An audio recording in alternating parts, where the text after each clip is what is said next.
Welcome everyone to episode number 9, season 2 of Hit It Where They Mow, Talking Golf in Texas. My name's Pat Wheeler, I'm your host, and today we have 2 special guests. We're going to talk about making the rules of golf more friendly, if you will.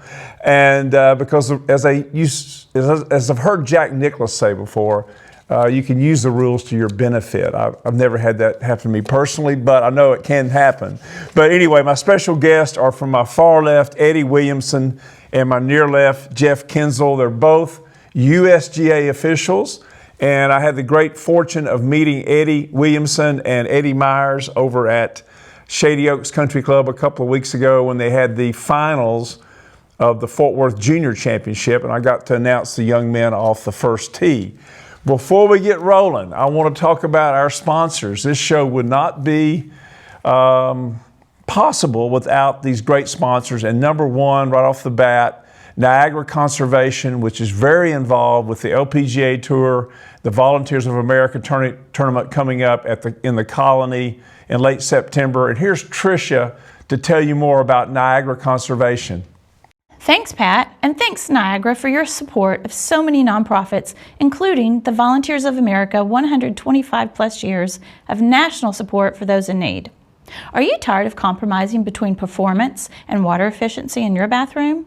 Well, Niagara has the perfect solution for you.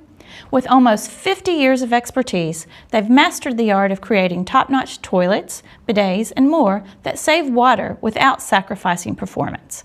Don't miss out on this bathroom revolution and upgrade your space today. Niagara products are available nationwide.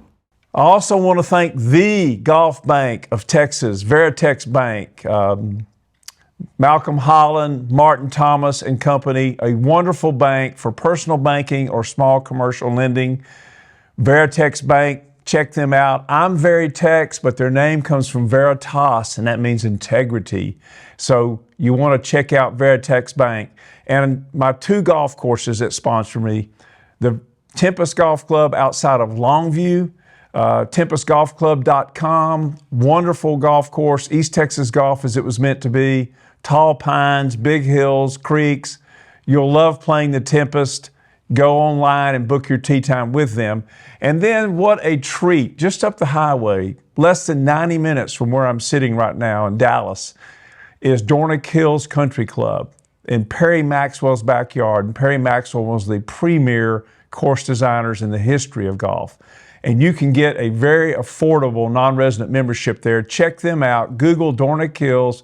Check into their deals for non-resident memberships, or have your pro shop call them for a day of golf at Dornick Hills. Gentlemen, welcome to Hit It Where They Mow. Tell me a little bit about yourself and how you got involved with the USGA, and I'll start with you first, Jeff. It's great to meet you today and have you on the show.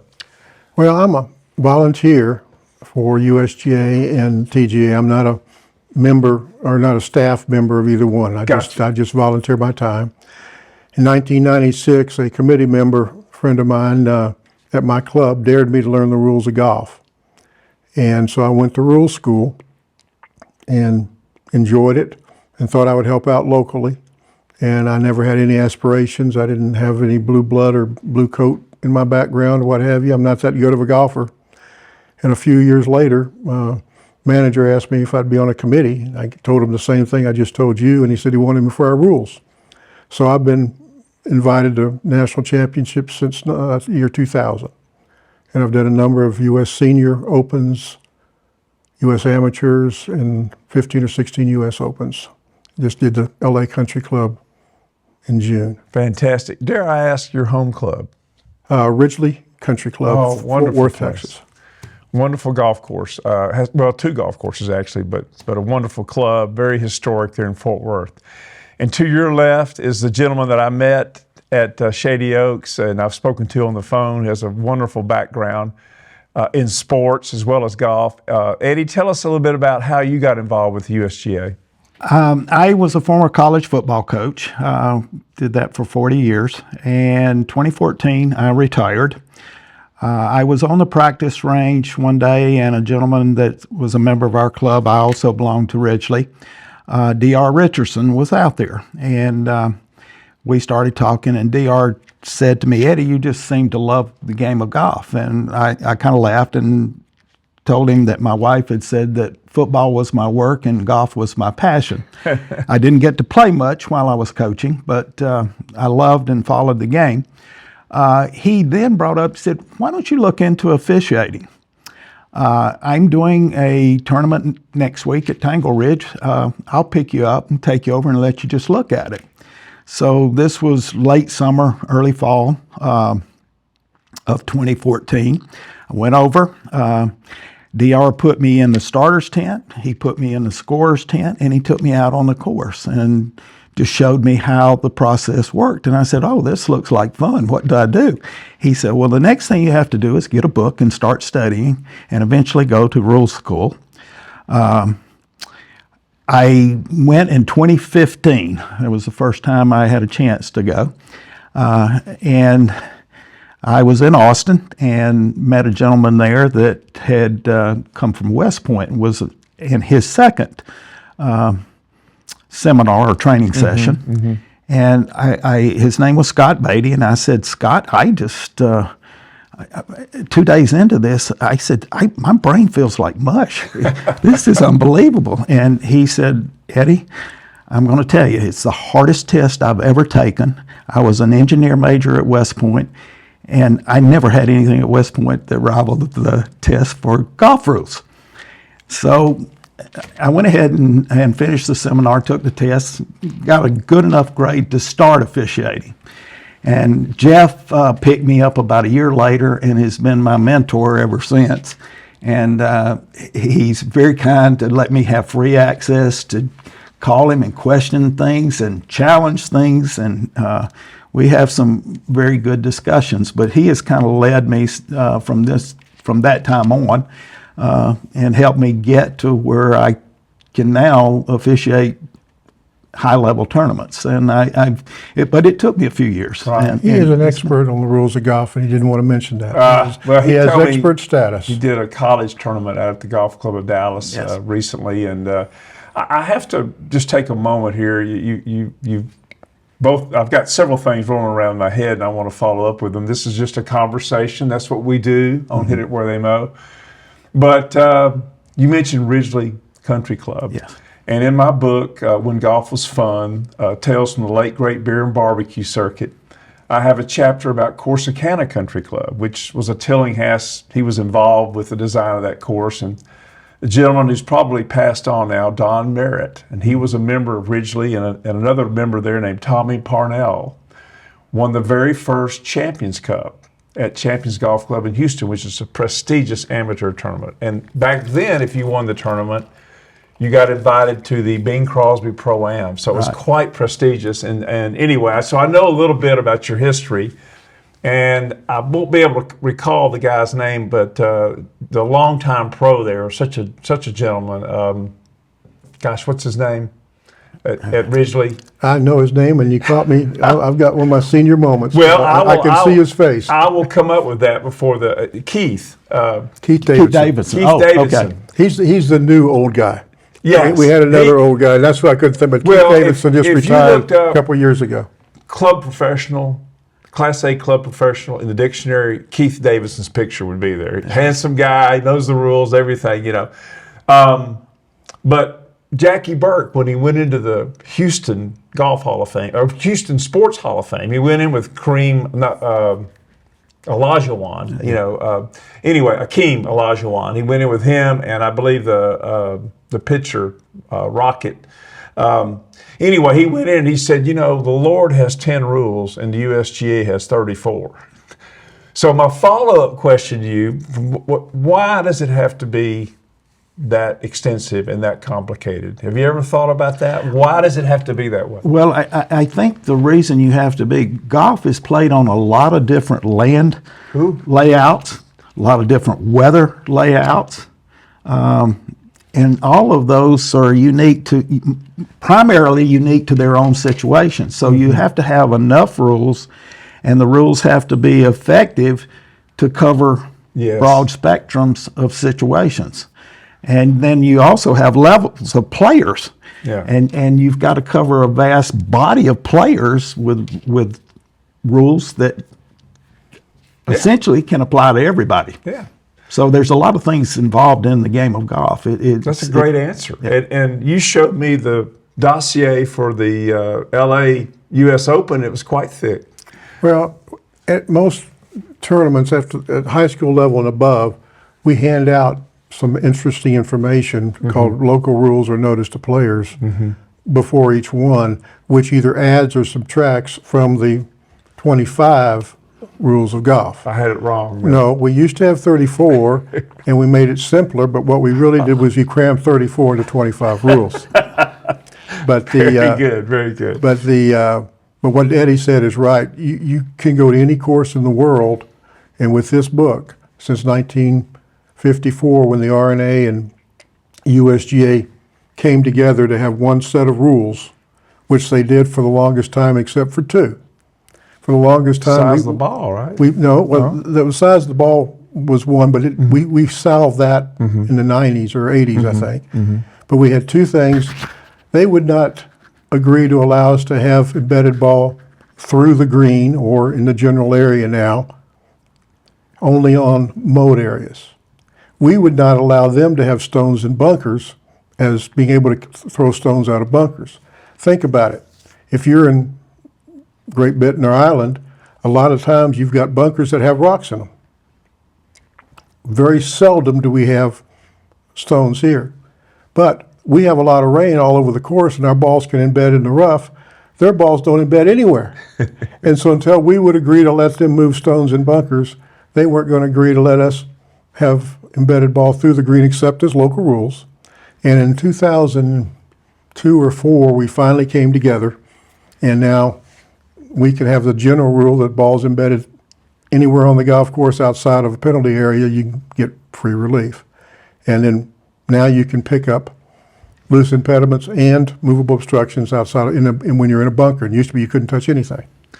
I thought back in the day, if a Coke bottle was in the bunker or something, you could toss it out. It was a movable obstruction, and yes, you could do that. Yeah. But if a banana peel underneath the grapefruit tree, if a banana tree right underneath a grapefruit tree, if there is such a thing, you couldn't move that banana peel, even though you know somebody walked by and threw it in there, because it was natural. Great stuff. And you alluded to one of the points I wanted to talk about, and that was the RNA and the USGA working together. And I guess my first trip to Scotland was '86, and I went out. We went out for an extra 9 holes one evening, and I went into the golf shop. Can I get a small ball, British ball? The guy just erupted on me. You guys took that away from us. So I had to kind of slink out of there because he was blaming the Americans for the disappearance of the small ball. But you know how that goes. When you could use different balls, it was great. On a windy day, you would use the small ball to play into the wind and the big ball to play downwind. And I like putting with the bigger ball. But you could tell the difference when you hit the small ball. Yeah. Now, there is a one ball rule, right? In other words, I like to, I'm not playing well. I'm going to quit using a Titleist. I'm going to use a Callaway. You're not supposed to do that in competition. Well, right? Now the rules have changed a little bit. It's the top levels of competition that force the one ball rule. And you have to play the same color of ball, the same model, same style, all the way through. I got you. Lower level competitions will allow you, as long as it's a conforming ball, to make changes now. Now, I had in 2 consecutive holes, we had the new rules come into effect at a tournament I played in Kilgore the second weekend in July. We won't go into the scoring or anything, but one of the guys hit a chip twice. Bing, bing, and up on the green. Used to be 2 shots. Now it's 1, right? Used to be 2. Yeah. Used to be 1. Now it's nothing. Reason being is how often, though, when you double hit a ball, does it go where you want it to go? Right. And so we think you're penalized enough. So you just play it as it lies, no penalty. Right. Yeah, well, it's not a penalty. You're right. I mean, you count 1 instead of 2. Yeah. It used to be 2? It used to Holy be cow. You counted the stroke and two penalty shots. strokes. Then you counted the stroke and 1 penalty shot. And now it's just you count the stroke and go find it. Now, I know you're going to think I'm being difficult, but why would they add 2? What was the rationale behind that? Does anybody know? If it's that bad, you should add 2. You moved a moving ball. You hit a moving ball. Okay, You deflected a moving ball. And again, the kindler, gentler USGA and RNA I love it. has now changed it to you're in enough bad trouble. After hitting that second time, it usually is not going to go where you want it to go, so we're not going to penalize you. Okay, so the next hole, I push my drive. It's going right into this creek on a par 5, and it rattles in a tree, and I get down there. It's about this far into the penalty area, if you will. And it's sitting on dirt, and the guy that hit the shot twice, I said, I think I can ground my club here now, right? He goes, I think you're right. Because I had to hit a 6-iron, try to keep it, hit it solid, keep it under, not hit it up in the air into the trees. And so I grounded my club. I ended up hitting a good shot. That's correct, right? You can ground your club in a penalty area. You can but not a sand trap, not a bunker. That's correct. Yeah. In a penalty area, you can do anything that you can do in the general area except get free relief. From abnormal course conditions too. You can't There's get times you can get free relief in a penalty area, but that's way the exception. Okay. But normally you can hit the ground, you can take a practice swing, you can do whatever you want to do. But to get relief out of a penalty area, you're going to be one shot and get out. Okay. And Now a bunker, you still can't touch the sand with your club. That's right. Or in your backswing. Okay, now might as well get this out of the way on the bunker, because that's my, well, let me set it up this way. Okay, we're playing again, and we can go over the philosophies here in a little while, but we're playing golf at my course in Tyler, and I hit a ball about 10 yards, maybe 15 yards out of the fairway in the left rough on the 10th hole, and we never find it because Bermuda, please cut it, but they say we can't cut it that low, and so you lose a ball. And I was so upset. I said, no, just put me a 9 down. I'm not going to play the rest of the hole. And my buddy said, no, you should drop it back in the fairway hitting 4. And Eddie, you clarified that for me. You can do that. Now, there's an arc closer to the hole. Explain that, and that's a friendly rule, local rule, as you said, and then we'll let Jeff expound on it. One, you set up 2 reference points. Okay. First one being where you thought you lost the ball. Okay. And then you can go to the fairway, no closer to the hole. So usually you're working back a little bit. In most cases, you set up a reference point there. Now, draw from the flag through those reference points back as far as you want to go. Both ways. Okay. And then you can use 2 club links on both sides of the reference line, or the line. So the arc is what you think the path of the ball was, right? Well, the arc is the top level where. Oh, I got you. I got you. Think about tying a You string. can't get closer than that. Yes. I got Think you. about tying a string to the flagstick, going back to where you think your ball was. All right. Walk 2 steps over, 2 club links over, and that's as far to the right you can go, and then you can go holding that string. You can go all the way out to 2 club links into the fairway, or drop it anywhere behind that. Okay. But your line is going to be, and your measurement is from the flagstick. Okay. I love it. I love it. And it's essentially the same thing for out of bounds, except your reference point is where you thought it crossed the boundary line. The effect that you have there, though, the shape of the boundary line, you can never go 2 club links or any bit outside the boundary line. So you could be restricted on that side. And we use the word friendly relatively, right? Yeah. Yeah. Well, Well, we play a little money game, Yeah. but it is friendly. We're not pros and we're not good amateurs, but that keeps the round from, we try to play in 4 hours, especially in this heat, 3.5. Keeps it moving, right? Because you get what? I think it's only 3 minutes now, or 5 minutes. to find a ball. Yeah. Yes, 3 minutes. 3 minutes. Okay. Jeff and I helped our people. C.J. Wells was now our director of golf at Ridgely. Okay. And we were trying to find some ways to help with pace of play. Exactly. And those things keep you from having to search and then walk back Yes. to play stroke and distance. those model local rules are normally used only for friendly competition. Though, Right. if you get into a serious Right. tournament competition, it's going to be stroking distance. Do you know where I got the 9 from? I may edify you today. Do you know where I got a maximum of 9? It comes from the World Amateur that I play in. This will be our 3rd trip to Myrtle Beach, where they have 3,500 amateurs flighted according to handicaps. Every year, about 50 or 60 guys get sent home. And our goal is to get sent home. That means we busted our handicap big time 2 days in a row, because you can do it one day in a row. They won't send you home. Right. But the guy said the odds of a 14 handicapper shooting 78, 79 are astronomical. And I remember the guy said, "Are you calling me a liar?" And they said, "No, but you're out of the tournament."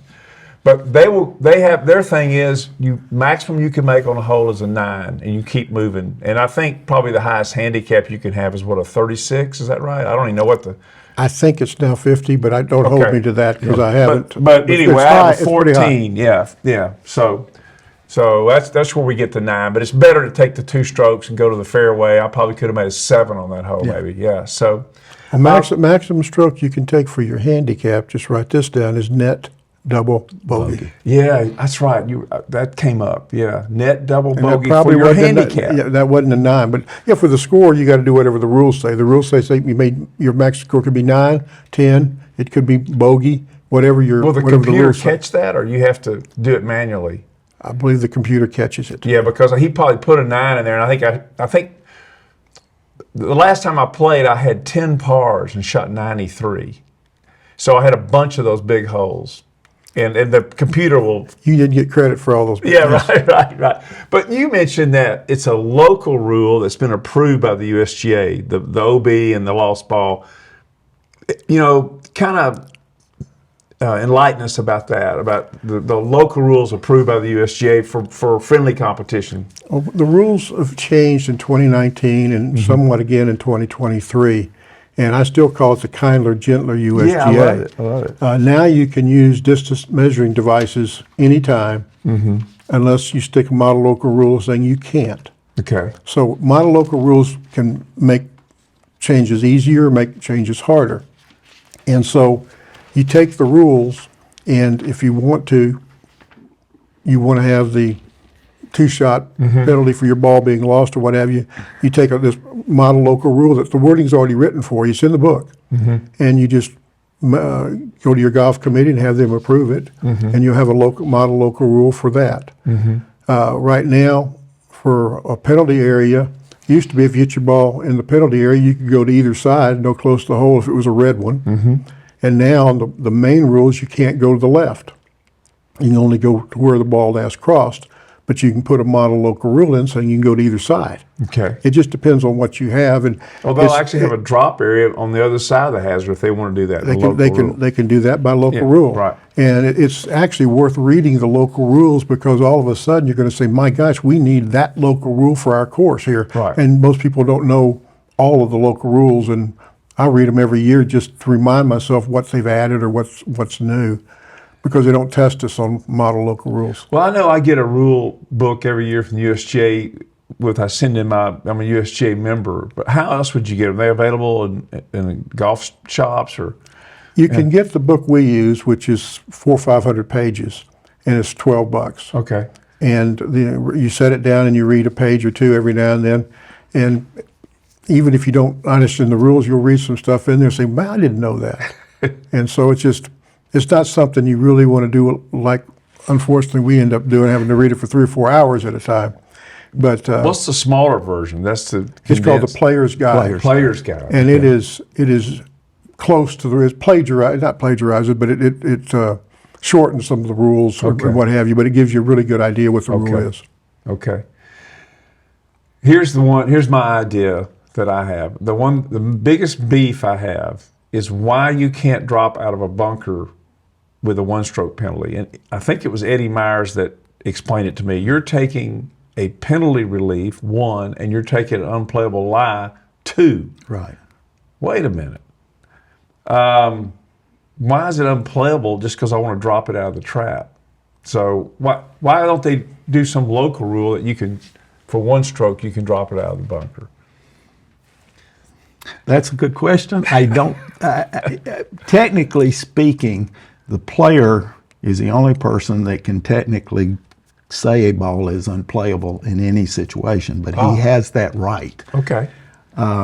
For you to move it out of a bunker, there has to be a reason. Okay. Okay? Okay. Now, you may not be a good bunker player. That's part of it. Yeah. Part of it. But you have to take that, if that ball is in the bunker, you're in an area of the course that you're supposed to play out of. Okay. So, all right, I don't like the lie. Maybe it's bellied up, covered. All right, I can drop it for an unplayable lie In the bunker. In the bunker. One. Yeah. But for me to take bunker relief, I have to go one more penalty stroke. Now, That's very good, by the way. Yeah. That's very good because your key, what you just said there, in my mind, was you're intended to play out of that penalty. Exactly. That's why it's there. exactly. Okay. It's an area of the course that is part of the course. Yes. Yes. You can declare your ball unplayable anywhere on the course penalty area. except in a penalty area. So there, your ball's in a bunker, and you say, I'm a lousy bunker, it takes me 3 to get out. And so you can take unplayable relief for 1 and drop it in the bunker, and now you've got your fried egg lie, and that's going to take me 4 more to get out. So for 1 more penalty shot, you go outside the bunker on a line from the flag back through where the ball is, as far back as you want to go. However, in that same vein, you've got a very steep green, and you're 18 inches, 2 feet above the hole, dead straight putt. I pull it, just a smidgen, rolls right over the edge, and it stops 25 yards off the front of the green. Now, I'm not a good enough chipper to chip it back to 18 inches. You might be, but I'm not. But I am good enough to walk down there and pick that ball up, say it's unplayable, and put it right back down 18 inches out, and now see if I can hit that putt straight again for 1 penalty shot. And not very many people know that you can declare a ball unplayable in the middle of the fairway and go back to where you last played. In this case, where I last played was from the putting green. So it's stroke and distance, but you're back 18 inches, 1 stroke more. Stroke and distance is back where I played from. You know, the late Don January, whom I love, he was not a big fan of the USGA, but that's another story. But he putted a ball on 13 at the Masters into the water. And he was so shook up, he walked around and dropped one and chipped it on, made a 7 or 8. He said he could have just put another ball down and putted it again. This is where Jack Nicklaus is right. Yeah. The rules really. Yes. And when I started learning the rules, I thought it would cost me strokes. It saves me strokes. Yes. Just because I know what not to do. But there are lots of ways like that one that usually saves me a stroke because I can't chip that well. What I use is that I have an artificial right hip, and I had an accident and it popped out once, which will ruin your day and your pocketbook at that point. I wasn't on Medicare. And I take what I call a medical drop, but that's where a stance is so awkward that the chance of injury is ramped up. And I was just thinking, it'd only be 1 stroke if my ball was, up in the grass on the lip of a bunker. It'd be 1 stroke to go back, right? Unplayable. But if it's in the bunker, it would be 2 strokes. And this Gabby Lopez dropped it out of a bunker at that Evian tournament last week. And they were saying she didn't know the rules. And I find that hard to believe. But she got real upset. She thought it was 1 stroke and it was 2. But I guess that's possible that someone could be a professional golfer and not know the rules. But anyway. When I took the rules test in 1996, I didn't know the rules at all. I was just taking the test because I'd been there for 3 days. And I walked up to Ken Lindsay, who was a teacher who did a fabulous job. Every time he would teach us a point, he would say, I was at Crooked Stick and Jack called me over. I mean, he gave you something to visualize. Yeah. But I asked him, I said, what would most professionals make on this test we're about to take? He said, most professionals might make a 50. And if you'll see it now, very seldom do the pros want to do anything without a rules official there, because even if they think they know the rule, they don't want to do it wrong. Right. So they know a lot of the playing rules, maybe not some of the finer stuff in the back of the book, but you don't need that to play golf. You just need to know the general They do Sure that when the rules. ball moves inadvertently, and they say, "No, I wasn't addressing the ball and it moved," and that's not a penalty. You put it back. But Kindler, USGA, if you didn't cause it to move, we'll figure out what did. And if we can't figure it out, we're going to assume it was gravity, wind, natural forces, and you'll play it where it came to rest. Unless you're on a putting green, and Eddie will go into moving the ball on the putting green. If the ball has been marked, lifted, and replaced, it owns the spot. okay, If the ball has been marked but not lifted and the wind blows it, you play it from the new spot. It has to be lifted and replaced. Once it's replaced, it owns that spot. If anything moves it, anything, then you replace it. Now, if you accidentally hit it, kinder USGA, it's not a penalty. You replace the ball. If you set your putter down behind it and it moves, Dustin Johnson, the issue he had a few years ago in the U.S. Open, now you just replace it. The rules, no, the rules are Dustin had different. The rules are different now than when Dustin had that issue Had with the that but he ball. grounded his club. Yeah. He addressed the ball and caused the ball to, it was determined he caused the ball to move. Had he not caused the ball to move under the new rule, then we would have had to decide what did, and if nothing did, we'd play it from the new location. If he accidentally had moved it under the new rules or the kindler, gentler rules, he would have replaced it because it was an accident.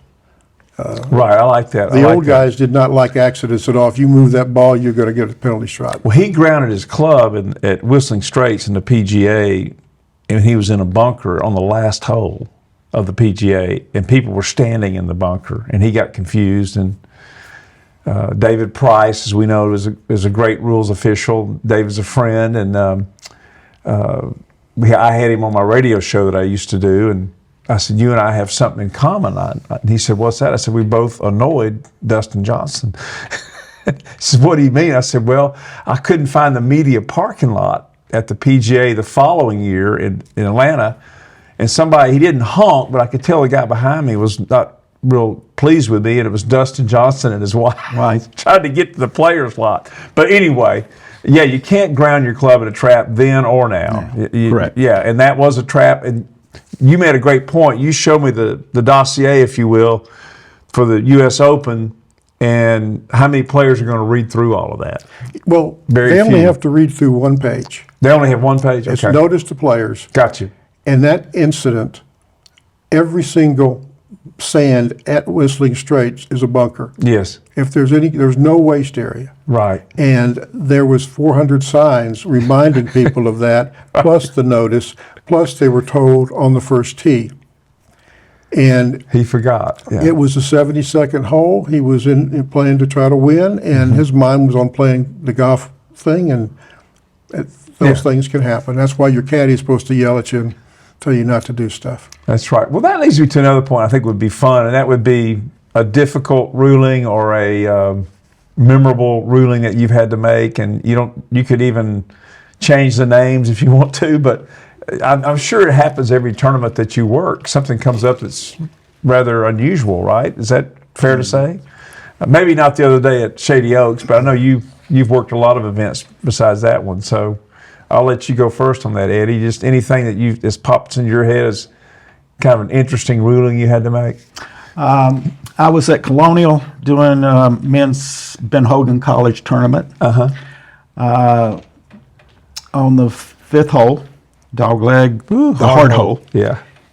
We've got the practice range on one side, got the river on the other side. Young man was playing, hit his ball up behind a tree. Asked me, he said, "Is there anything, how far do I have to hit it to get beyond the out of bounds if I go that direction?" The notice only said that the practice range was out of bounds. So I said, "Well, let me ride up there and see how it's marked." So I took my cart, rode up, and I looked at it, and where the balls landed on the range was marked, but the area where you hit the balls from was not part of the way they had marked the out of bounds line. So I called the shop pro shop and just asked, because they were responsible for marking the course. I said, how did you intend that to be marked? And as I see it, only the area where the balls are landing is out of bounds. The hitting area is inbounds. I know exactly where you're talking about. Yeah. So I went back to the young man after. I said, I've called, I've double checked it. If you hit the ball to the tee ground in the range, you were safe. You're past the out of bounds. So he did that, wound up in a divot, and hit a ball that if it had carried 2 more feet, might have been in the hole. But it hit the lip of the bunker and rolled back. There is another player behind him at a rival school coming, and the coach was with that player and said, I thought out of bounds was the driving range. And I said, well, it is to a point, but the teeing area, practice area, is not out of bounds. And his kid was in about the same situation. So he said, well, if we hit it up there and get beyond that, we're okay. And I said, yes. So he hit it. And right behind that teeing area at Colonial, there's a paved driveway that must be 3 people long. I mean, I could have laid down 3 times and not been all the way across the cart path, basically. Well, it rolled up next to a wall there. So we're trying to figure the nearest point of relief. So I measured up the wall. I measured across the path. I said, we need to go up. And so we did and over, and he dropped up above the practice range between the range and the 6th tee box. Well, when he dropped the ball, there is an emergency lightning measured box right in front of him. So I said, you can get relief from that as a TIO, because that I called again, how are y'all playing this? And he said a TIO. So he got relief there, moved his ball over for line of sight play, and hit the ball on the green, and actually one putted and saved his par. But that was a strange situation. That was very strange. Like it was never going to end. Yeah. The other one that comes to mind this past, I didn't make the ruling, but this NCAA tournament at Golf Club of Dallas, a ball was sitting on top of a bottle cap, and wow, in the general area. So the player, or she, actually got relief for that. She lifted her ball, moved the cap, made that the reference point, and got 1 club length in every direction, not near the hole, and played from there. Wow. So that was kind of different from what you would normally see happen. I just want to make, not that anybody cares what I think, but I just think it's silly that the coaches go with the players now in college. I don't know if they do that in the NCAA tournament specifically, but most of these tournaments, the coaches walk around with them. Yes. They never did that back when I was playing. You know, part of the learning process is you're out there on your own to figure it out. But anyway, that's another thing. On that same subject, though, before we move to Jeff on that, I saw a place, I think it's William McGirt is the pro. He hit it right at Colonial, and I happened to be over there making a cell phone call because it was the area that they said you can go over there and make cell phone calls on the right of 14, the par 4 out there at Colonial. And his ball rolled up against the fence, but it was in bounds. It stayed in bounds, but it was real close to the fence. There's a little barbed wire in the bottom there, and they called the rules official over, and the guy goes, you can hit it, but if I were you, I wouldn't do that. I'd take a drop. And I thought, that's weird. And then I realized, well, on the tour, the officials, they work for the players. Yeah. But you were actually giving advice in that situation too. I didn't think rules officials could give advice, or maybe I'm misconstruing that. But technically, you're not supposed to. Okay, but he was wanting some definition, I guess. Yeah. I think the best thing to do, at least as I found, when I walk up to a situation and I don't think the player totally understands all options. Yeah. I'll ask them, do you want to know your options? Oh, okay. And if they say, I already know what I want to do, then I don't say a word. There you go. And if they say, yes, tell me everything I can do, and then I'll go through the process with Okay. them. But I try not to, even in voice inflection. Right. Say voice inflection. I love that. You know, I try to just tell them the facts. Okay. Great stuff. Jeff, any unusual thing you'd like to share? I've had fun stuff more than fun. How about a unusual. fun one? Yeah. But I was at, I'm not sure I say it right, Scioto, which is Jack Niss's course growing up, at the Senior Open, I don't know, 4 or 5 years ago. And we had not had a little bit of rain. We had had deluges of rain. And I had Paul Gordis and a couple of guys on the third day, or second day. And on the very first green, he called me over and said, "Is my ball on the green?" And I looked, and his ball was overhanging the green, but it was not touching the green. So by definition, it is not on the green. And I said, "Mr. Gordis, I'm sorry. Your ball is not on the green." He said, "Jeff, we're going to have a problem today, aren't we?" And I said, "I'm sorry, sir." He said, "You're 0 for 1.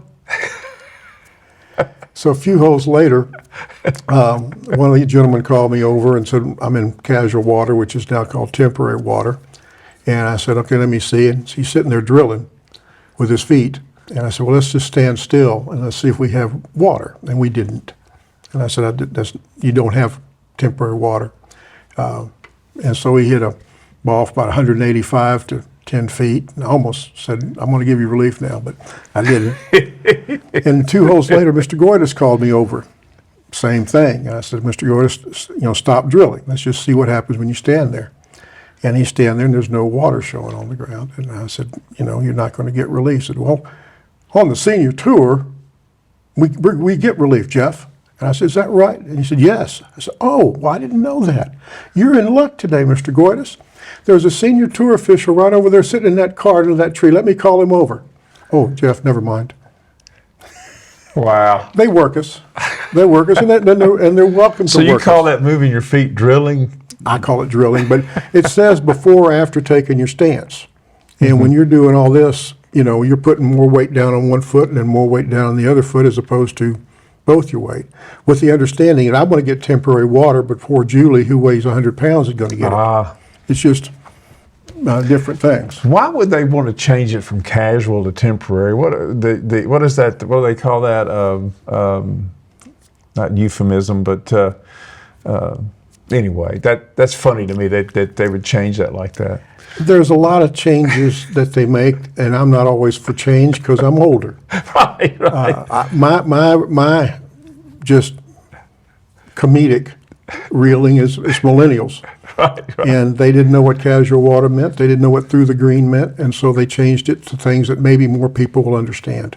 So Now, calling it temporary water, you're going to get relief from temporary water. And again, even though casual water had been around forever, but a lot of people don't know what that is. So we've tried to change the names of the courses and lots of things, which for all those old guys, we like the old names, but the new names probably that's is fine. easier. It's Hazards to penalty areas. yeah, are basic it's same not way. Germanics, but what is it? It's just words. It's different.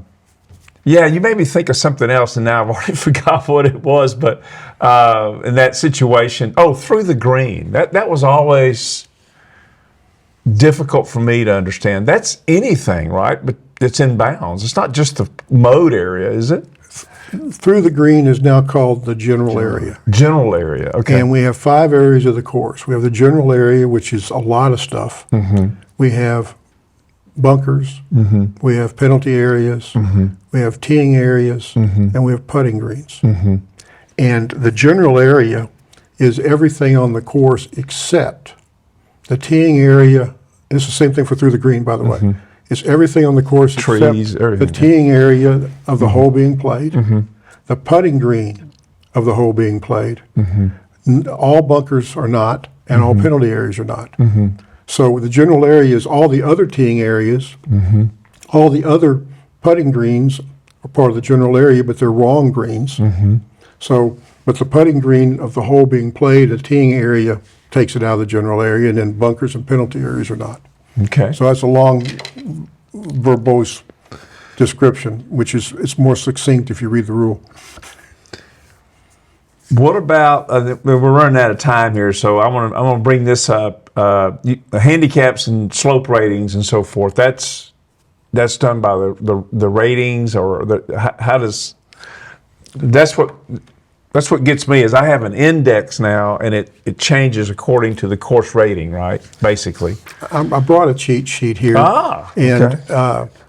And you might take a look at it because it may come and give you some more questions. But basically, you put your score down every time you play 9 holes or 18 holes. Mm-hmm. And after only 2 or 3 rounds, you're going to have a handicap index. Okay. And you can take that index now anywhere in the world and apply it, and you will have a handicap for that day, for that course, from that tee. Exactly. How you get that is you have course ratings groups that go out and play the course, and they have a clipboard, and they're checking things and distances, and they put all that stuff in a computer, and they come up with a slope. And the higher the slope, harder the course, or the harder the tee. And then, but for your handicap, you want to put your score down the same day you play.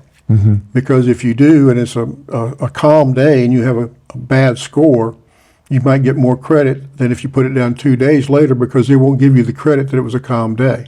Or if you have a great score on a windy day, you know, they're going to take that into effect because you probably beat what most people did.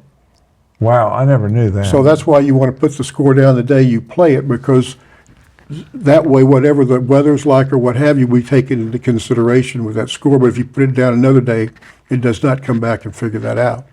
But you put it down, and then because it's a world handicap system, you can go to Great Britain, play St. Andrews, and someone who's never been outside of Scotland, and y'all will have a pretty fair handicap, assuming that they put down all their scores. That's a great takeaway, folks. Write the score down the day you played it, because it'll be weighed against the other scores that are registered that day, and that's how they determine the weather. It's a fact, or it's almost a fact. I love to go play in the Causeway Amateur. I haven't been since 2019 because of COVID and so forth. But in Northern Ireland, if you can shoot your handicap, you're going to win something. If you go over there with a 14 and you shoot 14 over, you're going to beat a bunch of people. If your 14 handicap, it's your best, I believe it's best 10 scores out of 20. Yeah. And it's really for potential. Yeah. And so if you're shooting 14 over and you have a 14 handicap, you may be asked to go home. Yeah, Because but unfortunately, you don't break your handicap very often, and when you do, so whoever kicks people out after 2 days of busting their handicap. That's our goal. That's our goal, to be sent home. That means you played really well. That means you played really well. But the handicaps really do work, and if you put down all your scores, and you play somebody else who puts down all the scores, you will have a fair and fun match. Right, and I'm hoping to improve. The hope springs eternal. Guys, what have I forgotten to ask? We're down about the last 5 or so minutes of the show. It's been a lot of fun. I may not have asked you what you thought I was going to ask you, but I'm kind of throwing it out there. Is there something you would like to let people know as kind of a public service thing about the rules? Like we mentioned, they're for your benefit. The USGA wants you to know them. They want you to enjoy golf.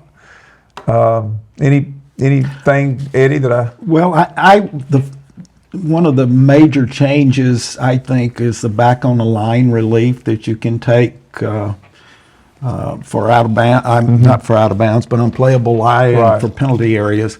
The process has changed. Okay. Let's just say you've gone into a penalty area. You pick that point as a reference starting line to the flag, and you can go back as far as you want to go and then drop the ball. Now, up until this past year, the 23 rules, you started with a reference point and you dropped within one club length, and they added a local rule that they put into effect that said if it rolled no more than a club length from where it hit the ground, you could play the ball. So now what they've done is incorporated those two things. You go back on the line, you need to drop on that line. Now, you may be off an inch, but it's supposed to be as close as you can be. But your reference point is established when the ball hits the ground. And once it stays within one club length of where it hit the ground on that line, you're ready, the ball's good to play. So that's different in a process of how they do that. And that's the case as long as the ball touches any part of that one club link, even if it rolls forward.